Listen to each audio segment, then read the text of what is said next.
Welcome to USTC360. I'm your host, Dilbar Shatterson, and today we're coming to you from Staten Island, where the waves you see here were once a devastating force of nature 1 year ago during Superstorm Sandy, where lives, homes, and livelihoods permanently transformed. But what's also permanently changed is our climate.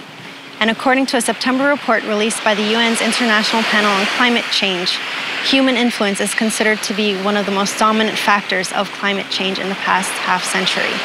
And here to help us better understand our carbon footprint is here with me now filmmaker Jeff Orlowski. So thank you for being with us, Jeff. Thank you very much, yeah. So in the film, you follow the photographer James Blaylock. So tell me a little bit about the discoveries that you made. Through this project, through the Extreme Ice Survey, we had the opportunity to go to Greenland and to Iceland and Alaska and see all around the Northern Hemisphere how ice is changing and how it's changing very rapidly. How do you feel that being able to see it firsthand gives you an advantage in telling this kind of story? Being able to go to those places, Greenland, Iceland, and Alaska, and other Arctic regions, you actually see the process of climate change in action. You see where the ice is melting, where it's transferring from glaciers directly to sea level rise. And so it's a very tangible way for people to wrap their heads around this invisible problem of climate change. And we were trying to visualize that for people. So with that, let's actually go take a look and see exactly what's happened since the storm. As this storm moves farther north, it will expand. It's just really moving into a question of where. The East Coast grinding to a halt as Hurricane Sandy prepares to make landfall. We should not underestimate the impact of this storm, and we should not assume the predictions will be wrong. This is a serious and big storm. The MTA has announced that they will start shutting down service. The subway starting at 7 tonight. Tens of thousands of people were ordered to evacuate coastal areas on Sunday as Hurricane Sandy is on her way.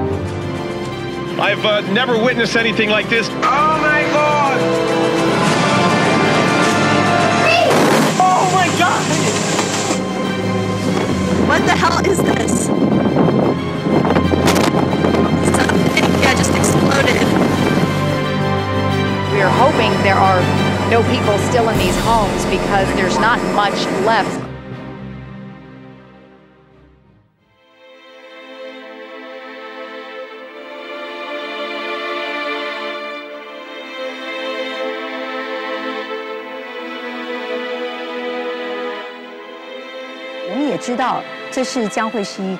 We knew that Hurricane Sandy was going to be serious.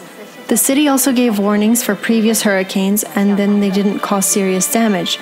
But when I woke up in the morning, Chinatown called and said they established an emergency relief center. 说那边已经成立几级救难中心。有红绿灯哦，但它这里都没有红绿灯的。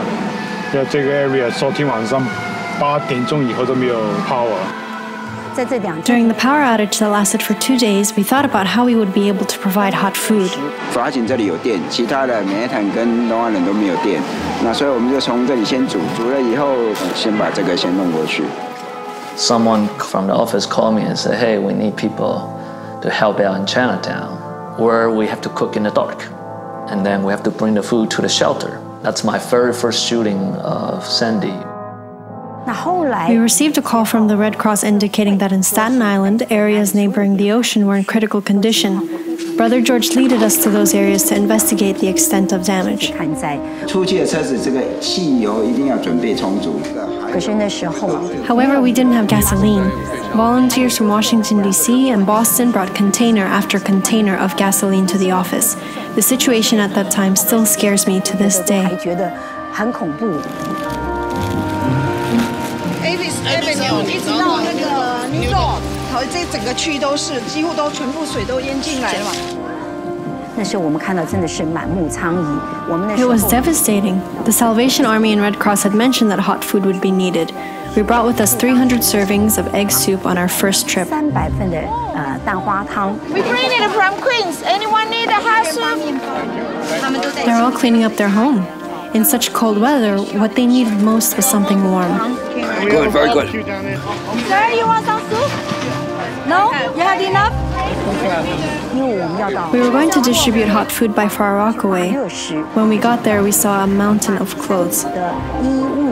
People from all over the country have been driving truckloads of clothes and food down here. We are so grateful to everybody who has come down. Your organization, if our government forgets us, our neighbors aren't going to forget us. By the shore, winds always gush. How do we work without power? Fortunately, at that time, DC volunteers sent over a generator. 志工很努力的在架设这个灯，因为在这里没有电的状态之下，又要能够进行发放的工作，真的是很不容易。Thank you so much, Mama. Thank you so much. Thank you. We felt we haven't done a lot. However, we wished to do as much as we could. So we came to help. Everyone knew it would be very cold, but I felt warm in my heart. At the time, Brother George started communicating with U.S. headquarters, and we established an emergency relief center in the eastern region. All the funds we give come from individual contributions. Tsuji volunteers around the world worked hard to fundraise for us, so we had to use each penny carefully. We had to plan how we would distribute the goods to the victims. The reason you are here is we are looking for vulnerable households that we can continue to help them. So we figured out we need your help. All these COA volunteers, they are hurricane victims too. This gives us an opportunity to go to their communities and do some distribution. They know Tsuji and they want to do something like what we do, giving back to the community. God bless America, my home. Because we live in the US, most of our lives we stay in the US. We're growing up and planting our roots here. When we sang the song, we were all emotionally touched. Nothing in words can describe what we felt.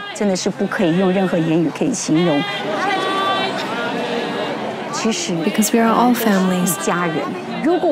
Today, if we can connect all ethnicity groups and can unite as one, we have to do it from our communities to have everyone connecting physically and emotionally, regardless of differences in culture and ethnicity. We have to let them feel love, compassion. I believe America can awaken and can help its neighboring countries in need.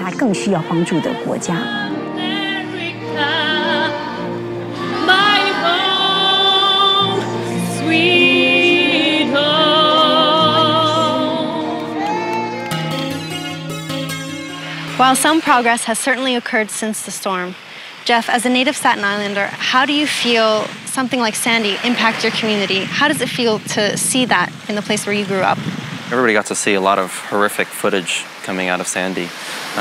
We were in New York releasing Chasing Ice right about that time as well, which was kind of shocking, the juxtaposition of our film about climate change and seeing the real tangible consequences of climate change happening. You know, it was devastating to see these impacts happening to places where I grew up.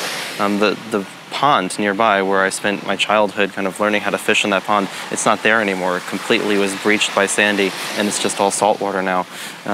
These consequences happened all across Staten Island, all across New York City, and it's having real impact on people's homes and people's families. To some degree, it's sad, but it requires events like this for people to understand what climate change means and what kind of impact it's going to have. Now, in trying to alleviate some of the issues that come as a result of natural disasters, Master Jung Yan has often said, we are running out of time. Yeah. And there's a moment in the film where it mentions, we have no time. Yeah. So what's your take on time? We're already seeing the consequences of climate change. There's been a five-fold increase in natural disasters in North America in the last 30 years. As people, as citizens of this planet, we're seeing consequences of man-made climate change already. That said, those circumstances are only going to get worse if we keep doing things at the status quo. We really need to change how we consume energy and where we get our energy from if we're going to live on a sustainable planet. If humanity is going to have a sustainable kind of infrastructure and foundation for us to have progress on top of. Well, now let's go take a look and see another local who is working hard to make his community healthy.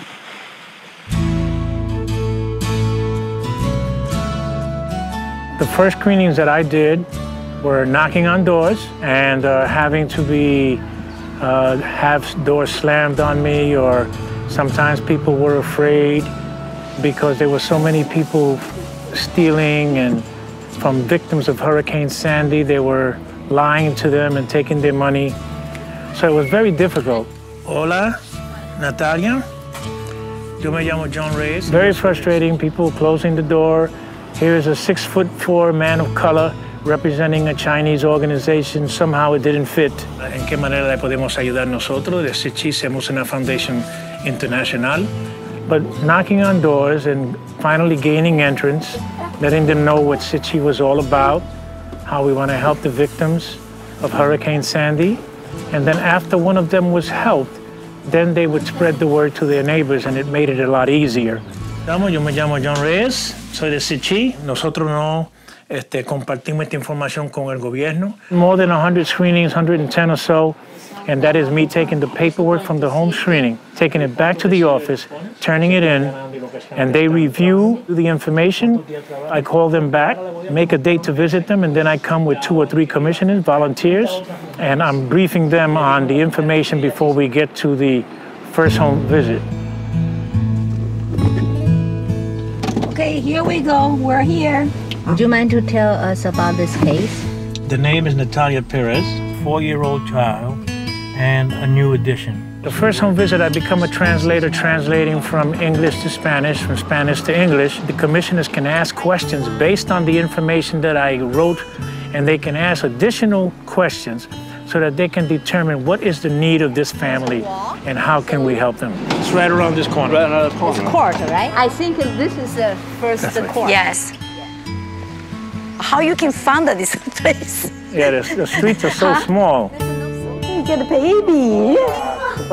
So that we can have more infusement of charity, love, respect, and the Sichi way of hands-on charity. After we interview with this family, so we have decide what kind of help we're going to help this family, right?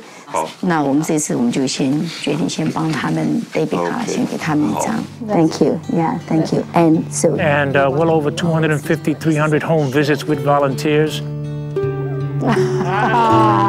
All the work that we've done for Sandy victims. We're talking close to $10 million or more for close to 15,000 families. We've done so much, and we need to leave a legacy that respects all the hard work that we've put in. I started going on home visit with the Suchi team. The very first day on 17th of June, I think. And the phone number is 347. So I was really impressed, and I mean, the way it was organized, I mean, I have never seen such organized work before. 我们跑遍了大纽约地区。 We have visited Greater New York area, Far Rockaway, Coney Island, Brighton Beach.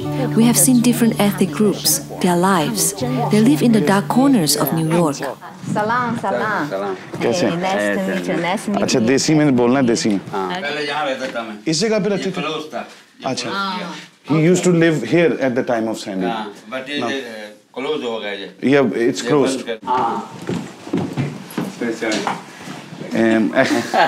Actually, his room is very small, and there is no space for even 2 people to stand there and interview him. That's why we are standing outside and we are interviewing him here. He says that he works like 8 to 10 hours a day, and they just pay him $150 for week.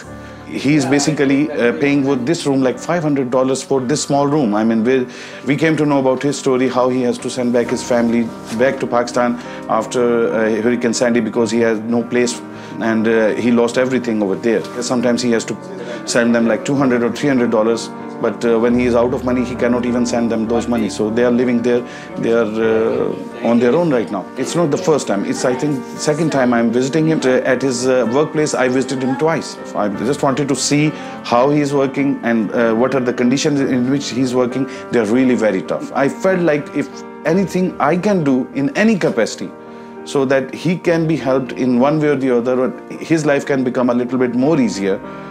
If I can do anything, believe me, if anything is in my hand, I'm going to do that. Teacher, okay. All right.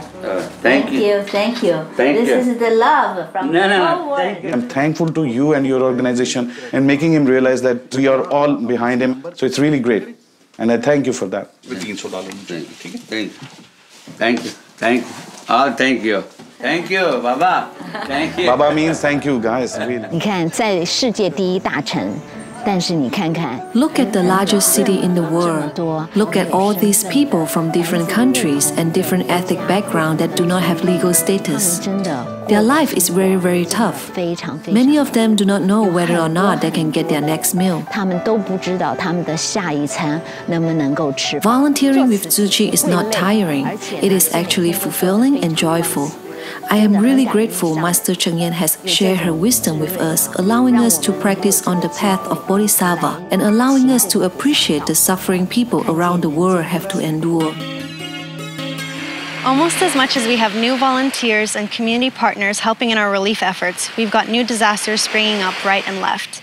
And of course, considering the floods that happened in Colorado recently, when I heard that you were also based in Colorado and also that your family home was hit here with Sandy, I thought, you can't get away from this. Yeah. So what was that like for you in Colorado? Just a couple weeks ago, with the flooding in Colorado, we had to evacuate our office and my house got very heavily damaged. I mean, floodwater was eroding away at the foundation of our house. Pylons had fallen out of the house. We had basically a river that went straight into my bedroom window and flooded the entire first floor of the house with 6 inches of mud. I mean, there was just so much destruction and so much that we just had to end up throwing out, and so much work that went into just keeping the house like stable and safe. These are things where, you know, I'd never expected a flood to come hit where I live. It's one of those once in 100-year events, but they're starting to happen much more frequently in these areas. There were people who died on my street in Colorado as well. These are real consequences. When people talk about, so what does climate change matter, they don't typically connect the dots to extreme weather like this. They think that, oh, we've always had hurricanes and storms, but they don't typically understand that we're making them worse right now. So actually, in connection to Hurricane Sandy and also to the floods that happened in Colorado, those two natural disasters, there's actually a gentleman here in Staten Island who went to Colorado and also tried to apply the knowledge that he learned in Sandy there. So let's go take a look at him now. My name is Mike Hoffman. I live on Staten Island. I currently work as a co-founder and board member for Yellow Boots Disaster Relief and assist the people affected in tragedy. Being that the way Sandy hit us, we're very familiar with the way floods and the different effects. And one of the main missions of Yellow Boots was to be able to respond and educate so other people aren't left dealing with it, not knowing anything the same way we were. So we took that knowledge, we brought it to Colorado to educate them, most specifically on the threats and the handlings and the preparedness and how to prevent major mold issues. It's just lack of information. It's not common day knowledge. You don't learn about mold and things like that on a regular basis unless you're a scientist. Well, Sandy helped change my career. Sandy took my job. So Sandy left me unemployed, and there was people in need. And I've said this before, there's certain times in your life where there's just a switch that clicks in you as a human being to do a more humanitarian thing, and there's things that are bigger than you yourself. You look at the hundreds of people in earshot that are affected, that were devastated, and you can't just sit back and do nothing. So we came together on 9/11 to create a memorial for those that have passed during Hurricane Sandy. And people who come to visit can see the symbolism of how Staten Island came together strong and to overcome and to still keep the work that's ahead that we're still doing going on. But to basically to get people over the hump and to start getting everything back to the new normal. That's not happening. But between immediate needs all the way to restore, we've touched over 2,000 homes. Whether it be we provided them with clothing and furniture, by connecting the dots, to doing the demo, to doing the mold remediation, to rebuild, to providing materials so they can get the rebuild done. We've touched homes in many different ways. My name is Jason Vogel. I'm a local on Staten Island from South Beach, and I'm helping rebuild someone's home, get some kids back in the house for the 1-year anniversary of Hurricane Sandy. Yeah, I've been here pretty much every day since day one, using the skills that I've known and also the skills that I've learned through other volunteers that have came out to give us a hand in helping rebuild people's homes. No money, no days off, but I have a good feeling in here. It doesn't pay in money, but inside, changing people's lives, that means a lot more to me. This lady, she was ready to give up on the house, just throw the keys in the mailbox and walk away, and we gave her hope. My name is Maria Piaggio, and we're in the living room of my home in Newport Beach. Rip everything out, everything. So every single thing, appliances, floors, walls, furniture, garbage. Because of Yellow Boots, Jason and Mike, it's been gutted. The roof was fixed. Sheetrock was donated. Insulation was donated. It was demolded twice. So it's getting there, but it's a long process, and it's just being done by volunteers, so it's a lot on their shoulders. There are no words. They are the difference between coming home and never getting able to come home. They're the difference between hope and no hope. And they're family now. I mean, even when the house is built, they will always be a part of our lives. Like when they're finally back home and they're like, they can actually put the mailbox back up and get the mail and cook a meal at home, it's great. It's fulfilling. You made an impact and it changes someone's life. The White House Champions of Change, receiving that honor meant a lot to me, not because of the title, but more so because it was my peers and the people that I helped that nominated me. That means I touched that person's life enough for them to take a moment out of their time and be thankful. And it means I did my job. And I have a great team around me, and we all have the same mission in mind, So even though I was the one sitting in the chair, I represent the masses. So Jeff, with all that's happened with Hurricane Sandy in Colorado, and also with what you've witnessed in making the film Chasing Ice, what would you say is one of the biggest things that you learned from all of this? That climate change is a man-made problem, but it's also a man-solvable problem. Yeah, both myself and our whole team, we've really actively done as much as we possibly can to minimize our footprint as well. The film is carbon neutral through a sponsor that has helped us out with that. I think 8 different people on the team have switched over to driving hybrid cars. 2 of them are driving electric cars. So it's something where we're really trying to be as conscious as we can. Speaking of the reality of Chasing Ice, at the very end, there's a time-lapse sequence. Tell us a little bit about that. Yeah, we show at the end of the film a bunch of different glaciers and what we've seen over the past 4, 5, or 6 years that we've been documenting them. And it's really powerful to watch as these glaciers are changing very quickly before your eyes. There's one glacier in particular, we show an animation where the glacier has retreated more in the last decade than it did in the last century prior to that. And when you start thinking about what those changes mean, yes, glaciers have been changing for thousands and thousands of years, but we're seeing now that it's changing faster in 10 years than it did in 100 years. And this is representative of what's happening to a lot of different glaciers all around the Arctic. They're changing much faster now than they ever had before, and that's where people start understanding the consequences and the significance of it. What is your hope for Chasing Ice? My hope is that if the film can shift opinion and can change people's hearts and minds about climate change, about this issue, and if they can start to understand it in a way that hits them emotionally, then I would consider that a success. And we've heard so many stories of people being really impacted by the film. We just want to continue that outreach and that impact. So thank you very much, Jeff. I really appreciate you being here with us today, especially to help honor the victims of Hurricane Sandy and also the anniversary of the storm. Thank you very much. And thank you for being here with us since our first report since the storm. I'm Dilbar Shatterson, and from Staten Island, we'll see you soon.